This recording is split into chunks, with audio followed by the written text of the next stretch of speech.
बड़ी खबर आपको बताएंगे। अहमदाबाद के दौरे पर गृह मंत्री अमित शाह। इस दौरान वो श्री जगन्नाथ मंदिर में मंगला आरती में शामिल हुए। भजन कीर्तन और जयकारे में तमाम जो श्रद्धालु हैं वो इस दौरान लीन नजर आए। श्रद्धालु भगवान श्री जगन्नाथ की भक्ति में सराबोर नजर आ रहे हैं, क्योंकि अब से बस थोड़ी ही देर में जो ऐतिहासिक रथ यात्रा है उसका शुभारंभ होना है।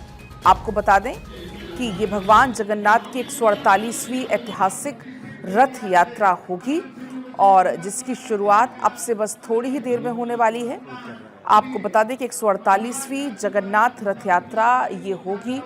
तमाम जो श्रद्धालु हैं वो भक्ति में सराबोर नजर आ रहे हैं। तैयारियां काफ़ी लंबे समय से चल रही थी, रथों को सजाया जा रहा था, तैयार किया जा रहा था और अब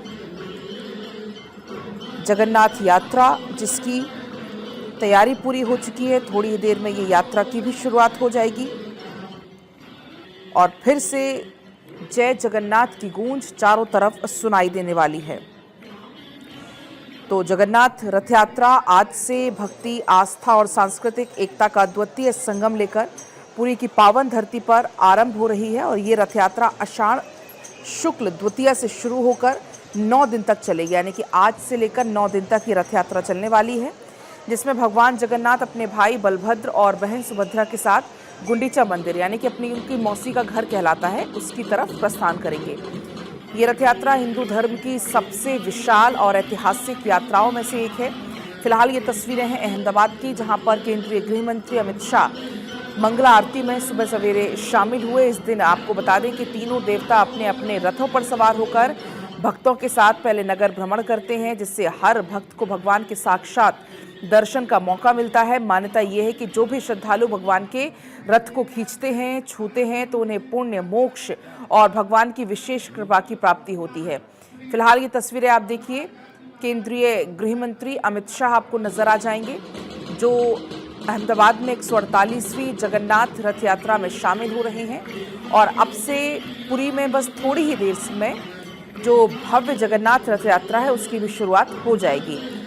अगर हम बात करें पुरी की, तो 9 दिन तक यहाँ पर खास तौर पर इस महोत्सव को ये चलता है। हर साल रथ को विशेष तौर पर यहाँ पर सजाया जाता है। आपको बता दें कि जंगलों से, पवित्र लकड़ी से, नए सिरे से इसको बनाया जाता है। पुरी के पारंपरिक कारीगर हैं, जिनको भुइयाँ कहा जाता है, वो इस रथ का निर्माण करते हैं। आपको बता दें कि रथ निर्माण की पीढ़ियों की परंपरा को वही आगे हमेशा बढ़ाते हैं। साल दर साल ये परंपरा चली आ रही है। रथों को रंग बिरंगे कपड़ों, चित्रों, झाड़ियों, फूलों से सजाया जाता है। हर रथ की अपनी ध्वजा होती है। यात्रा के दौरान संगीत, ढोल नगाड़े, संकीर्तन की गूंज आपको चारों तरफ सुनाई दी जाएगी। और फिलहाल ये तस्वीरें आपको हम दिखा रहे हैं अहमदाबाद की, जहां पर मंगला आरती के दौरान केंद्रीय गृह मंत्री अमित शाह यहां पर पहुंचे थे। मंगला आरती में खास तौर पर वो शामिल हुए थे। 1 सप्ताह तक गुंडीचा मंदिर पहुंचेंगे, वहां पर भगवान जगन्नाथ विश्राम करेंगे। पहले दिन तमाम जो रस्में होती हैं उसका घेरा होता है, तमाम रस्मों को यहाँ पर पूरा किया जाता है। दरअसल जो गुंडीचा मंदिर यात्रा है, पहले दिन तीनों देवता श्री मंदिर में उनसे रथों से गुंडीचा मंदिर जाते हैं, वहाँ पर 7 दिन तक वो आराम करते हैं और इसके बाद 9वें दिन वापसी की यात्रा होती है, जिसको बहुड़ा यात्रा कहा जाता है। तो पहले गुंडीचा मंदिर यात्रा जो कि आज से शुरू होगी, 9 दिन तक पूरा ये महोत्सव चलता है। जब अपनी वो मौसी के यहाँ जाते हैं, 7 दिन तक वहाँ रुकते हैं और जब वहाँ से वापसी होती है तब उसे बहुड़ा यात्रा कहा जाता है।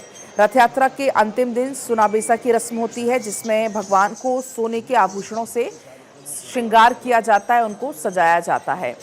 तो 1 जुलाई को रस्म निभाई जाएगी हेरा पंचमी की, जिसमें रात में माँ लक्ष्मी की गुप्त झांकी निकाली जाएगी और 4 जुलाई को बहुड़ा पर्व मनाया जाएगा।